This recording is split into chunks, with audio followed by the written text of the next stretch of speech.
the inauguration of Joseph Robin Hood Biden. Yesterday, after being sworn in on the book that knows when we're all gonna die, Biden became the 46th president of the United States. But he can't run the whole country himself. So immediately after being sworn in, he turned around and administered the oath of office to his new White House staff. And hopefully, all 4,000 people on the Zoom were paying attention. For new members of the Biden administration, a virtual swearing in. And we have to restore the soul of this country, and I'm counting on all of you to be part of that. And a stern warning from the new commander-in-chief. If you're ever working with me and I hear you treat another colleague with disrespect, talk down to someone, I promise you I will fire you on the spot. On the spot. No ifs, ands, or buts. Okay. Wow. That took a turn. Welcome to a new era of kindness and respect.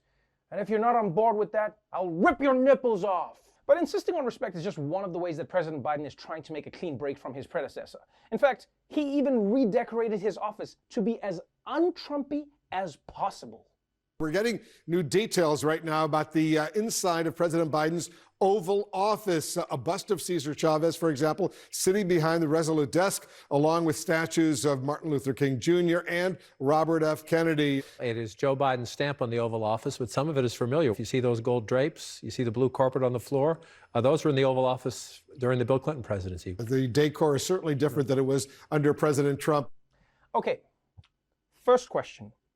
Is it really an improvement to switch out Trump's carpet for Bill Clinton's? I mean, on Trump's carpet, yes, you can catch COVID, but on Clinton's, you could get pregnant.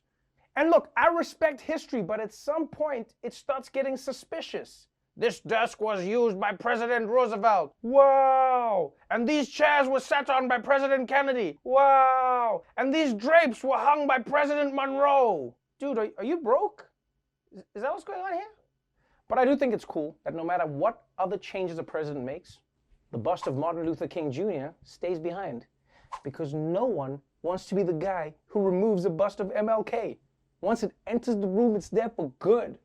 If a tornado hit the Oval Office, it would still go around MLK. Ha ha, I'm not racist. I'm not racist. Now, of course, redecorating the Oval Office is just a symbolic change. But even after one day, people are already noticing how different Biden's presidency will be from Donald J. Trump's.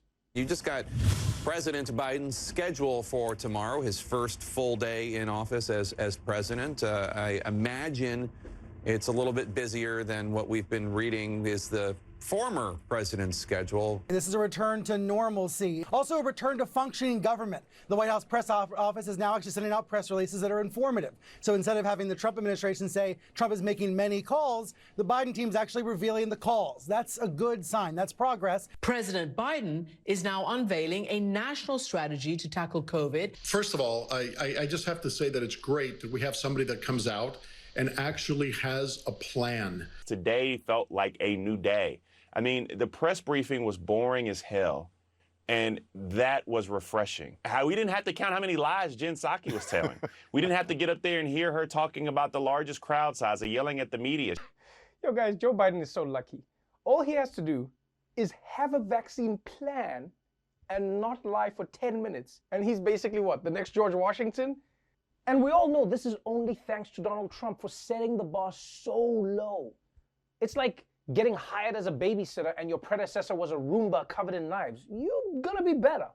And there's a useful life lesson here for all of us. Always follow the worst possible person. Like if you want to date someone, wait until after they've broken up with Armie Hammer.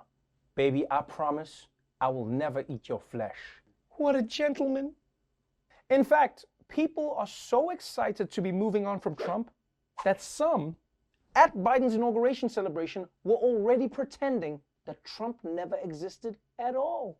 Appearances by 3 former presidents, George W. Bush, Bill Clinton, and Barack Obama, but not President Trump. Well, I think the fact that the 3 of us are standing here talking about a peaceful transfer of power speaks to the institutional integrity of our country. We've got to not just listen to folks we agree with, but listen to folks we don't. You think about the 3 presidents, the 3 former presidents that we saw gathered together to speak about this moment in history, to speak about the new president. the former president who just left office could have been among those three. It could have been four. And forevermore now, one considers when there are gatherings of all the presidents, will the most recent president who just left, will he be in there? All right, is it just me?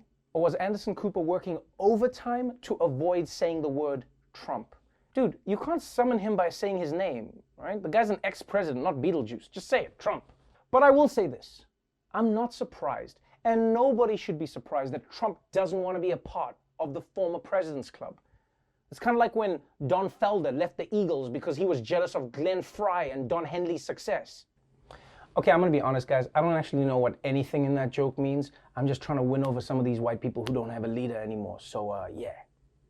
Honestly speaking, I think Trump not being included in this club is for the best. Because what are these guys going to talk about?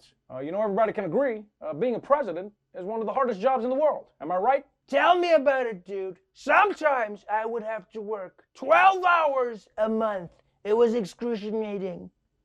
And while I understand that people want to pretend Trump didn't exist, the truth is he did. Not only did he exist, but his presidency was historic. Like, you may not realize it because we're living in it, but guys, he sent a mob to ransack the Capitol. People are going to be talking about this forever. We're living in a history book right now.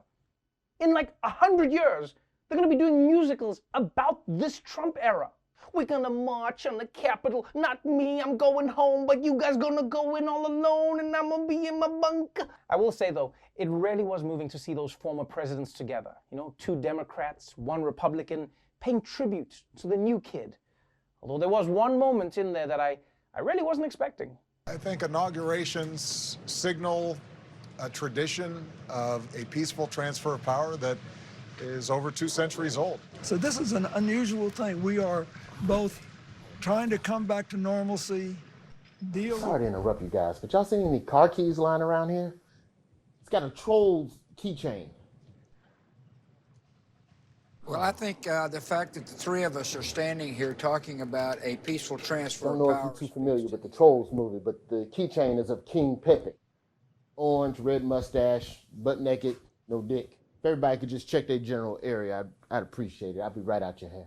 We've got to not just listen to folks we agree with, but listen to folks we don't. America's a generous country with people with great hearts. All 3 of us are lucky to be the president of this country. Check your pockets, Roy.